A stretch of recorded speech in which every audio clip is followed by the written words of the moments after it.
ಆಕಾಶವಾಣಿ ವಾರ್ತೆಗಳು ಓದುತ್ತಿರುವವರು ಗಿರೀಶ್ ಮೇರ್ವೆ. ಮುಖ್ಯಾಂಶಗಳು: ಪ್ರಧಾನಿ ನರೇಂದ್ರ ಮೋದಿ ಹಾಗೂ ಇಸ್ರೇಲ್ ಪ್ರಧಾನಿ ಬೆಂಜಮಿನ್ ನೇತನ್ಯಾಹು ಮಾತುಕತೆ. ಕೃಷಿ ತಂತ್ರಜ್ಞಾನ ಸೇರಿ ವಿವಿಧ ಕ್ಷೇತ್ರಗಳಲ್ಲಿ ಸಹಕಾರ ವಿಸ್ತರಿಸುವ ಬಗ್ಗೆ ಚರ್ಚೆ. ಭಾರತ ಮತ್ತು ಇಸ್ರೇಲ್ ನಡುವಿನ ಕಾರ್ಯತಂತ್ರದ ಕೊಡುಗೆ. ಪ್ರಧಾನಿಯವರಿಗೆ ಇಸ್ರೇಲ್ ಸಂಸತ್ತಿನಿಂದ ಸ್ಪೀಕರ್ ಆಫ್ ದಿ ನೆಸ್ಸೆಟ್ ಗೌರವ. ಕೇಂದ್ರ ಆರೋಗ್ಯ ಸಚಿವಾಲಯದ ಅಧೀನದಲ್ಲಿರುವ ಸ್ವಾಯತ್ತ ಸಂಸ್ಥೆಯಾದ ರಾಷ್ಟ್ರೀಯ ವೈದ್ಯಕೀಯ ವಿಜ್ಞಾನ ಪರೀಕ್ಷಾ ಮಂಡಳಿಗೆ ಗಿನ್ನೆಸ್ ದಾಖಲೆ. ಹಾಗೂ ಎಫ್ಐಎಚ್ ಪುರುಷರ ಪ್ರೊ ಲೀಗ್ ಹಾಕಿ ಆಸ್ಟ್ರೇಲಿಯಾ ವಿರುದ್ಧ ಭಾರತಕ್ಕೆ 3-1 ಗೋಲುಗಳ ಜಯ. ವಾರ್ತೆಗಳ ವಿವರ. ಇಸ್ರೇಲ್ ಪ್ರವಾಸದಲ್ಲಿರುವ ಪ್ರಧಾನಿ ನರೇಂದ್ರ ಮೋದಿ ಅವರು ನಿನ್ನೆ ಟೆಲ್ ಅವೀವ್ನಲ್ಲಿ ಇಸ್ರೇಲ್ ಪ್ರಧಾನಿ ಬೆಂಜಮಿನ್ ನೇತನ್ಯಾಹು ಅವರೊಂದಿಗೆ ಮಾತುಕತೆ ನಡೆಸಿದರು. ಉಭಯ ನಾಯಕರು ಭಾರತ ಇಸ್ರೇಲ್ ದ್ವಿಪಕ್ಷೀಯ ಸಂಬಂಧಗಳನ್ನು ಸಂಪೂರ್ಣವಾಗಿ ಪರಿಶೀಲಿಸಿದರು. ಮುಖ್ಯವಾಗಿ ಜಲಸಂಪನ್ಮೂಲ ನಿರ್ವಹಣೆ, ಕೃಷಿ ತಂತ್ರಜ್ಞಾನ ಮತ್ತು ಇತರ ಕ್ಷೇತ್ರಗಳಲ್ಲಿ ಸಹಕಾರವನ್ನು ವಿಸ್ತರಿಸುವ ಬಗ್ಗೆ ಚರ್ಚೆ ನಡೆಸಿದರು. ಪ್ರಧಾನಿಯವರು ಸಾಮಾಜಿಕ ಮಾಧ್ಯಮ ಪೋಸ್ಟ್ನಲ್ಲಿ ನೇತನ್ಯಾಹು ಅವರೊಂದಿಗೆ ಅತ್ಯುತ್ತಮ ಸಭೆ ನಡೆಸಲಾಗಿದೆ ಹಾಗೂ ಚರ್ಚೆಯ ಸಮಯದಲ್ಲಿ ತಂತ್ರಜ್ಞಾನ, ಜಲಸಂಪನ್ಮೂಲ ನಿರ್ವಹಣೆ, ಕೃಷಿ, ಮಾನವ ಬಂಡವಾಳ ಅಭಿವೃದ್ಧಿಯಲ್ಲಿ ಸಹಕಾರ ಮತ್ತು ಸಹಯೋಗವನ್ನು ವಿಸ್ತರಿಸಲು ಗಮನಾರ್ಹ ಸಾಮರ್ಥ್ಯವಿರುವ ಇತರ ಕ್ಷೇತ್ರಗಳು ಗಮನ ಸೆಳೆದವು ಎಂದು ತಿಳಿಸಿದ್ದಾರೆ. ಜೆರುಸಲೆಂನಲ್ಲಿರುವ ಇಸ್ರೇಲಿ ಸಂಸತ್ತು ನೆಸ್ಸೆಟ್ ಅನ್ನು ಉದ್ದೇಶಿಸಿ ಮಾತನಾಡಿದ ಪ್ರಧಾನಿ, ಸದನದ ಮುಂದೆ ನಿಲ್ಲುವುದು ತಮಗೆ ದೊರೆತ ಗೌರವ ಎಂದು ಅಭಿಪ್ರಾಯಪಟ್ಟಿದ್ದಾರೆ. ಬಳಿಕ ಅವರು 1.4 ಬಿಲಿಯನ್ ಭಾರತೀಯರ ಶುಭಾಶಯಗಳನ್ನು ಮತ್ತು ಸ್ನೇಹ, ಗೌರವ ಮತ್ತು ಪಾಲುದಾರಿಕೆಯ ಸಂದೇಶವನ್ನು ಸಭೆಗೆ ನೀಡಿದ್ದಾರೆ. No cause can justify the murder of civilians. Nothing can justify terrorism. India has also endured the pain of terrorism for a long time. Like you, we have consistent and uncompromising policy of zero tolerance for terrorism. October 7ರಂದು Hamas ನಡೆಸಿದ ಭಯೋತ್ಪಾದಕ ದಾಳಿಯಲ್ಲಿ ಮಡಿದ ಜೀವಗಳಿಗೆ ಸಂತಾಪ ಸೂಚಿಸಿದ ಪ್ರಧಾನಿ ಮೋದಿ ಅವರು, ಭಾರತೀಯರು ಸಹ ಇಸ್ರೇಲ್ನೊಂದಿಗೆ ಈ ದುಃಖವನ್ನು ಹಂಚಿಕೊಳ್ಳುತ್ತಾರೆ ಎಂದು ಹೇಳಿದರು. ನಾಗರಿಕರ ಹತ್ಯೆಯನ್ನು ಯಾವುದೇ ಕಾರಣಕ್ಕೂ ಸಮರ್ಥಿಸಿಕೊಳ್ಳಲು ಸಾಧ್ಯವಿಲ್ಲ, ಹಾಗೆಯೇ ಭಯೋತ್ಪಾದನೆಯನ್ನು ಸಹ ಸಮರ್ಥಿಸಲು ಸಾಧ್ಯವಿಲ್ಲ ಎಂದ ಪ್ರಧಾನಿ, ಭಾರತವು ದೀರ್ಘಕಾಲದವರೆಗೆ ಭಯೋತ್ಪಾದನೆಯ ನೋವನ್ನು ಸಹಿಸಿಕೊಂಡಿದೆ ಎಂದು ಹೇಳಿದರು. 26/11 ಮುಂಬೈ ದಾಳಿ ಮತ್ತು ಇಸ್ರೇಲಿ ನಾಗರಿಕರು ಸೇರಿದಂತೆ ಮುಗ್ಧ ಜೀವಗಳನ್ನು ಕಳೆದುಕೊಂಡದ್ದನ್ನು ಅವರು ಉಲ್ಲೇಖಿಸಿದರು. ಭಾರತವು ಭಯೋತ್ಪಾದನೆಗೆ ಶೂನ್ಯ ಸಹಿಷ್ಣುತೆಯ ಸ್ಥಿರ ಮತ್ತು ರಾಜಿಯಾಗದ ನೀತಿಯನ್ನು ಹೊಂದಿದೆ, ಯಾವುದೇ ದ್ವಿಮುಖ ಮಾನದಂಡಗಳನ್ನು ಹೊಂದಿಲ್ಲ ಎಂದು ಅವರು ಹೇಳಿದರು. ಭಯೋತ್ಪಾದನೆಯು ಸಮಾಜವನ್ನು ಅಸ್ಥಿರಗೊಳಿಸುವ, ಅಭಿವೃದ್ಧಿಯನ್ನು ತಡೆಯುವ ಮತ್ತು ನಂಬಿಕೆಯನ್ನು ನಾಶ ಮಾಡುವ ಗುರಿಯನ್ನು ಹೊಂದಿದೆ.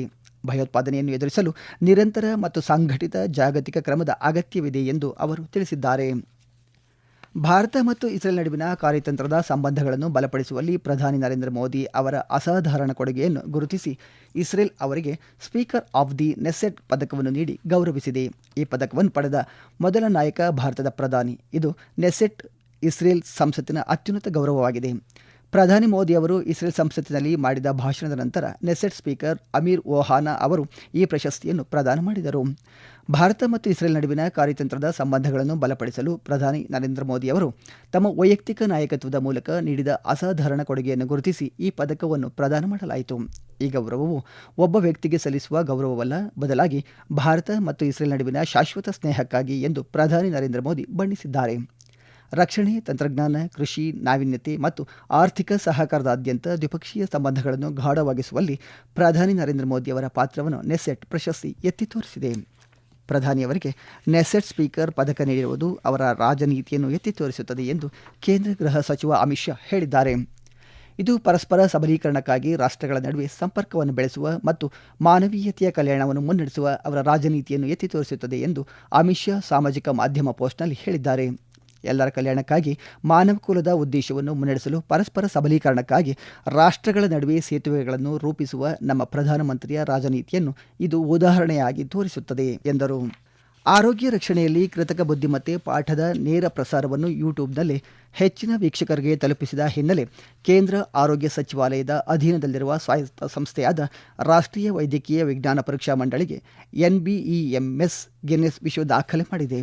ಆರೋಗ್ಯ ರಕ್ಷಣೆಯಲ್ಲಿ ಕೃತಕ ಬುದ್ಧಿಮತ್ತೆಯ ಕುರಿತು ರಾಷ್ಟ್ರವ್ಯಾಪಿ ಆನ್ಲೈನ್ ತರಬೇತಿ ಕಾರ್ಯಕ್ರಮದ ಯಶಸ್ವಿ ಅನುಷ್ಠಾನದ ಮೂಲಕ ಈ ದಾಖಲೆಯನ್ನು ಸಾಧಿಸಲಾಗಿದೆ ಎಂದು ಕೇಂದ್ರ ಆರೋಗ್ಯ ಸಚಿವಾಲಯ ತಿಳಿಸಿದೆ. ದೇಶಾದ್ಯಂತ ನೋಂದಾಯಿತ ವೈದ್ಯಕೀಯ ವೃತ್ತಿಪರರಿಗಾಗಿ ಈ ಕಾರ್ಯಕ್ರಮವನ್ನು ವಿಶೇಷವಾಗಿ ವಿನ್ಯಾಸಗೊಳಿಸಲಾಗಿದೆ. ಗಿನ್ನೆಸ್ ವಿಶ್ವ ದಾಖಲೆಯಿಂದ ಈ ಮನ್ನಣೆ ಕೇವಲ ದಾಖಲೆಯಲ್ಲ, ಆದರೆ ವೈದ್ಯಕೀಯ ಶಿಕ್ಷಣದಲ್ಲಿ ಡಿಜಿಟಲ್ ನಾವೀನ್ಯತೆಯನ್ನು ಅಳವಡಿಸಿಕೊಳ್ಳುವಲ್ಲಿ ಭಾರತದ ನಾಯಕತ್ವಕ್ಕೆ ಸಾಕ್ಷಿಯಾಗಿದೆ ಎಂದು NBEMS ಅಧ್ಯಕ್ಷ ಡಾಕ್ಟರ್ ಅಭಿಜಿತ್ ಶೇಟ್ ಹೇಳಿದ್ದಾರೆ. ಈ ವಾರ್ತೆಗಳನ್ನು ಆಕಾಶವಾಣಿಯಿಂದ ಕೇಳುತ್ತಿದ್ದೀರಿ.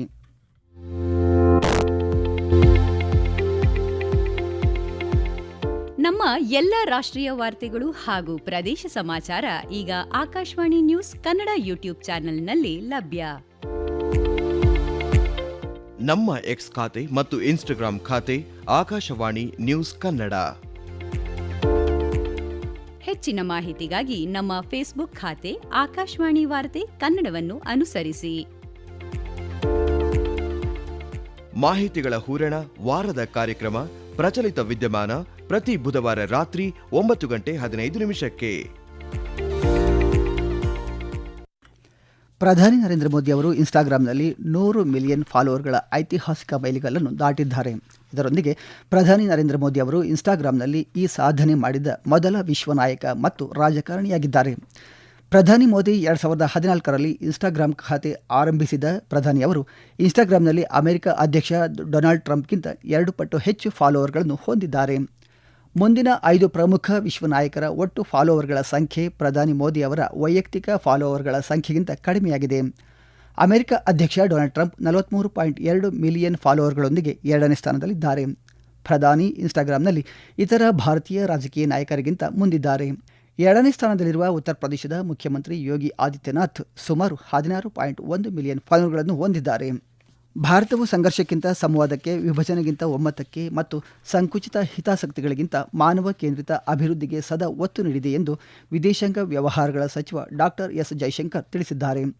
ಮಾನವ ಹಕ್ಕುಗಳ ಮಂಡಳಿಯ 61ನೇ ಅಧಿವೇಶನದ ಉನ್ನತ ಮಟ್ಟದ ಸಭೆಯಲ್ಲಿ ಮಾತನಾಡಿದ ಅವರು, ಸಂಘರ್ಷ, ಧ್ರುವೀಕರಣ ಮತ್ತು ಅನಿಶ್ಚಿತತೆಯಿಂದ ಕೂಡಿದ ಜಗತ್ತಿನಲ್ಲಿ ಸಾಮಾನ್ಯ ನೆಲೆಯನ್ನು ಕಂಡುಕೊಳ್ಳಲು ಮತ್ತು ವಿಸ್ತರಿಸಲು ಭಾರತ ಬಯಸುತ್ತದೆ ಎಂದು ಪ್ರತಿಪಾದಿಸಿದರು. ಯಾವುದೇ ಪ್ರದೇಶದ ಅಭದ್ರತೆ ಅಥವಾ ಯಾವುದೇ ಗುಂಪಿನ ಅಂಚಿನಲ್ಲಿಡುವಿಕೆ ಅಂತಿಮವಾಗಿ ಎಲ್ಲರ ಹಕ್ಕುಗಳು ಮತ್ತು ಕ್ಷೇಮವನ್ನು ಕುಂಠಿತಗೊಳಿಸುತ್ತದೆ ಎಂಬ ತಿಳುವಳಿಕೆಯಲ್ಲಿ ಭಾರತದ ದೃಷ್ಟಿಕೋನವು ಅಡಗಿದೆ ಎಂದು ಅವರು ವಿವರಿಸಿದರು. ಭಯೋತ್ಪಾದನೆಯ ಎಲ್ಲ ರೂಪಗಳು ಮತ್ತು ಅಭಿವ್ಯಕ್ತಿಗಳನ್ನು ವಿರೋಧಿಸುವಲ್ಲಿ ಭಾರತವು ದೃಢವಾಗಿದೆ ಮತ್ತು ಯಾವುದೇ ರಾಜಿ ಮಾಡಿಕೊಳ್ಳುವುದಿಲ್ಲ. ಭಯೋತ್ಪಾದನೆಯು ಮಾನವ ಹಕ್ಕುಗಳ ಅತ್ಯಂತ ಗಂಭೀರ ಉಲ್ಲಂಘನೆಗಳಲ್ಲಿ ಒಂದಾಗಿದೆ ಮತ್ತು ವಿಶೇಷವಾಗಿ ಅಮಾಯಕ ಪ್ರಾಣಗಳನ್ನು ಗುರಿಯಾಗಿಸಿಕೊಂಡಾಗ ಅದಕ್ಕೆ ಯಾವುದೇ ಸಮರ್ಥನೆ ಇರಲು ಸಾಧ್ಯವಿಲ್ಲ ಎಂದು ಅವರು ಹೇಳಿದ್ದಾರೆ. ಆಸ್ಟ್ರೇಲಿಯಾದ ಹೋಬಾರ್ಟ್ನಲ್ಲಿ ನಡೆದ FIH ಪುರುಷರ ಪ್ರೊ ಲೀಗ್ನ ಹಾಕಿಯಲ್ಲಿ ಭಾರತ ತಂಡವು 2025-26ರಲ್ಲಿ ಆಸ್ಟ್ರೇಲಿಯಾ ತಂಡದ ವಿರುದ್ಧ 3-1 ಗೋಲುಗಳಿಂದ ಜಯಗಳಿಸಿದೆ. ಈ ಮೂಲಕ ಬೋನಸ್ ಪಾಯಿಂಟ್ ಗಳಿಸಿತು.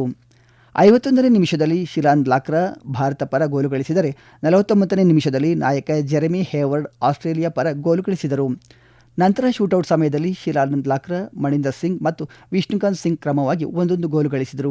ಯುವ ಗೋಲ್ ಕೀಪರ್ ಮೋಹಿತ್ HS ಅವರು ಭಾರತವು ಪಂದ್ಯದಿಂದ 2 ಅಂಕಗಳನ್ನು ಪಡೆಯುವಂತೆ ಮಾಡಿದರು. ಇಂದು ಅಂಡೋಮಾನ್ ಮತ್ತು ನಿಕೋಬಾರ್ನಲ್ಲಿ ಗುಡುಗು, ಮಿಂಚು ಮತ್ತು ಬಿರುಗಾಳಿ ಸಹಿತ ಹಗುರದಿಂದ ಸಾಧಾರಣ ಮಳೆಯಾಗುವ ಸಾಧ್ಯತೆ ಇದೆ ಎಂದು ಭಾರತೀಯ ಹವಾಮಾನ ಇಲಾಖೆ ಮುನ್ಸೂಚನೆ ನೀಡಿದೆ. ಉತ್ತರ ಒಳನಾಡು, ಕರ್ನಾಟಕ ಮತ್ತು ತೆಲಂಗಾಣದಲ್ಲಿಂದು ಸಾಧಾರಣ ಮಳೆಯಾಗುವ ನಿರೀಕ್ಷೆಯಿದೆ. ಜಮ್ಮು ಮತ್ತು ಕಾಶ್ಮೀರ, ಹಿಮಾಚಲ ಪ್ರದೇಶ ಮತ್ತು ಉತ್ತರಾಖಂಡದಲ್ಲಿ ನಾಳೆಯವರೆಗೆ ಹಗುರ ಮಳೆ ಅಥವಾ ಹಿಮಪಾತವಾಗಲಿದೆ ಎಂದು ಇಲಾಖೆ ತಿಳಿಸಿದೆ. ಪಂಜಾಬ್ ಮತ್ತು ಹಿಮಾಚಲ ಪ್ರದೇಶದಲ್ಲಿ ಇಂದು ಬೆಳಗಿನ ಅವಧಿಯಲ್ಲಿ ದಟ್ಟ ಮಂಜಿನ ವಾತಾವರಣವಿರಲಿದ್ದು, ದೇಶದ ವಾಯುವ್ಯ ಭಾಗಗಳಲ್ಲಿ ಮುಂದಿನ 7 ದಿನಗಳಲ್ಲಿ ಗರಿಷ್ಠ ತಾಪಮಾನವು ಹಂತ ಹಂತವಾಗಿ 2-3 ಡಿಗ್ರಿ ಸೆಲ್ಸಿಯಸ್ನಷ್ಟು ಏರಿಕೆಯಾಗಲಿದೆ ಎಂದು ಹವಾಮಾನ ಇಲಾಖೆ ಮುನ್ಸೂಚನೆ ನೀಡಿದೆ. ಕೊನೆಯಲ್ಲಿ ಮತ್ತೊಮ್ಮೆ ಮುಖ್ಯಾಂಶಗಳು. ಪ್ರಧಾನಿ ನರೇಂದ್ರ ಮೋದಿ ಹಾಗೂ ಇಸ್ರೇಲ್ ಪ್ರಧಾನಿ ಬೆಂಜಮಿನ್ ನೇತನ್ಯಾಹು ಮಾತುಕತೆ. ಕೃಷಿ ತಂತ್ರಜ್ಞಾನ ಸೇರಿ ವಿವಿಧ ಕ್ಷೇತ್ರಗಳಲ್ಲಿ ಸಹಕಾರ ವಿಸ್ತರಿಸುವ ಬಗ್ಗೆ ಚರ್ಚೆ. ಭಾರತ ಮತ್ತು ಇಸ್ರೇಲ್ ನಡುವಿನ ಕಾರ್ಯತಂತ್ರದ ಕೊಡುಗೆ. ಪ್ರಧಾನಿಯವರಿಗೆ Israel ಸಂಸತ್ತಿನಿಂದ speaker of the Knesset ಗೌರವ. ಕೇಂದ್ರ ಆರೋಗ್ಯ ಸಚಿವಾಲಯದ ಅಧೀನದಲ್ಲಿರುವ ಸ್ವಾಯತ್ತ ಸಂಸ್ಥೆಯಾದ ರಾಷ್ಟ್ರೀಯ ವೈದ್ಯಕೀಯ ವಿಜ್ಞಾನ ಪರೀಕ್ಷಾ ಮಂಡಳಿಗೆ ಗಿನ್ನಿಸ್ ದಾಖಲೆ. ಹಾಗೂ FIH ಪುರುಷರ ಪ್ರೊ ಲೀಗ್ ಹಾಕಿ ಆಸ್ಟ್ರೇಲಿಯಾ ವಿರುದ್ಧ ಭಾರತಕ್ಕೆ 3-1 ಗೋಲುಗಳ ಜಯ.